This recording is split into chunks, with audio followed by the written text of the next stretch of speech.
ప్రతిరోజు ఉదయం నుంచి రాత్రి వరకు ఏదో ఒక దిగులు, వేదన, చింత, కలవరములతో నిండుకుని ఉన్నటువంటి మన జీవితాల్లో ఆదరణ కల్పించేదెవరు? మంచి మాటలు మనల్ని ప్రేమిస్తూ మాట్లాడేటువంటి వారు ఈ సమాజంలో ఎక్కడైనా ఉన్నారా అనంటే ఎక్కడా కూడా కనిపించరు. మనల్ని ప్రేమపూర్వకంగా బాగున్నారా అని పలకరించేటువంటి నాథుడే కరువైనటువంటి ఈ లోకములో నిన్ను నన్ను కూడా ప్రేమిస్తుంది ఎవరు?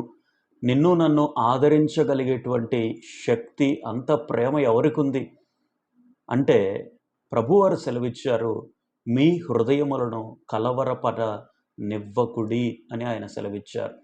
మన హృదయాలు కలవరంతో నిండుకొని ఉన్నాయి. యేసు ప్రభువారి లోకంలో 33.5 సంవత్సరాలు జీవించిన తర్వాత ఆయన ఆరోహణమయ్యే క్రమంలో శిష్యులు చాలా చింతించారు. నీవు వెళ్ళిపోతే మా పరిస్థితి ఏంటి? మేము ఒంటరి వాళ్ళం అయిపోతాం. ఇన్ని సంవత్సరాలు నీతో పాటు కలిసి తిరిగాం, నీ ఆశ్చర్య కార్యాలు చూసాం, నీతో పాటు కలిసి భోజనం చేశాం. నీవు ఉన్న పాటున అవరోహణమై వెళ్ళిపోతే మా పరిస్థితి ఏంటి అని చెప్పి శిష్యులందరూ కూడా బాధపడుతుంటే ప్రభువారు సెలవిచ్చారు, మీ హృదయములను కలవరపడనివ్వకుడి. నేను ఉండు స్థలములకు మిమ్మల్ని కూడా తీసుకుని వెళ్ళడానికి నేను మరలా ఇక్కడికి వస్తాను. అప్పటి వరకు మీకు ఆదరణకర్తను మీకు అనుగ్రహిస్తున్నాను అని చెప్పి ప్రభువారు స్పష్టంగా యోహాను సువార్త 14వ అధ్యాయంలో తెలియజేశారు. మీరు నా యందు విశ్వాసం ఉంచండి, మీ కొరకు నేను స్థలము సిద్ధపరచడానికి నేను వెళ్తున్నాను.